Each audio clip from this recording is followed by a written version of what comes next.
critiques are very important. Oh, they're painful sometimes too. A lot of people shy away from critiques. But the truth of the matter is, you really need good feedback from other people, and that's what a critique is. Good feedback from other people about how well you're reaching your objectives. How strong is your craftsmanship in your creative endeavors. For publishers themselves, critiques often take the form of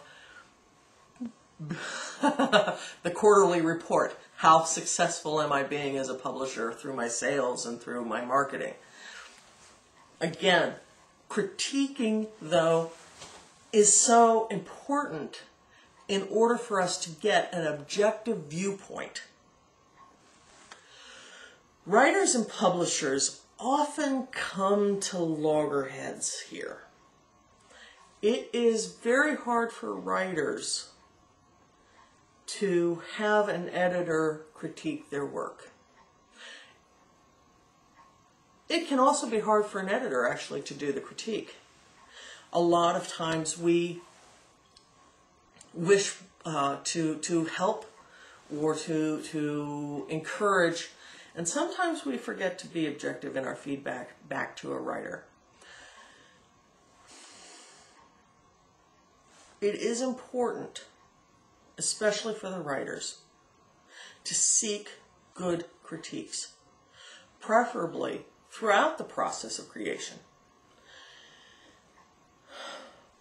One of my friends says he has walls of wisdom, and he bounces ideas off of them.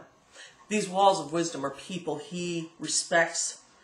They are people whose opinions he values. And he will take his work to them and say, this is what I'm proposing, this is how I'm moving it, this is what I'm creating. What do you think? And he relies on those people to give him honest feedback. And that is the golden key here. Without honest feedback, you cannot evaluate your work to the degree that really is appropriate. It is hard sometimes to take those critiques. You know, you got your little germ of an idea here, and then you've got this burgeoning growth of creative outpouring. It can be hard to let that go and let it stand on its own. We sometimes still have that umbilical cord connected, and yet we really must separate ourselves from our work so that we can really appreciate and take an objective look at what we're creating and how it really needs to be molded to be the most effective it can be. It is good for us to learn to let go. It is good for us to go through critiques because then we do learn objectivity, and it becomes much easier to do it on your own as far as maintaining that objectivity throughout your creative process.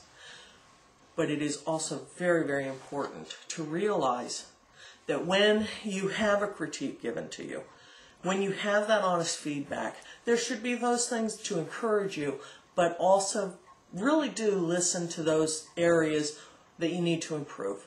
It's always great to learn your strengths, but it's really paramount to know where you need to improve.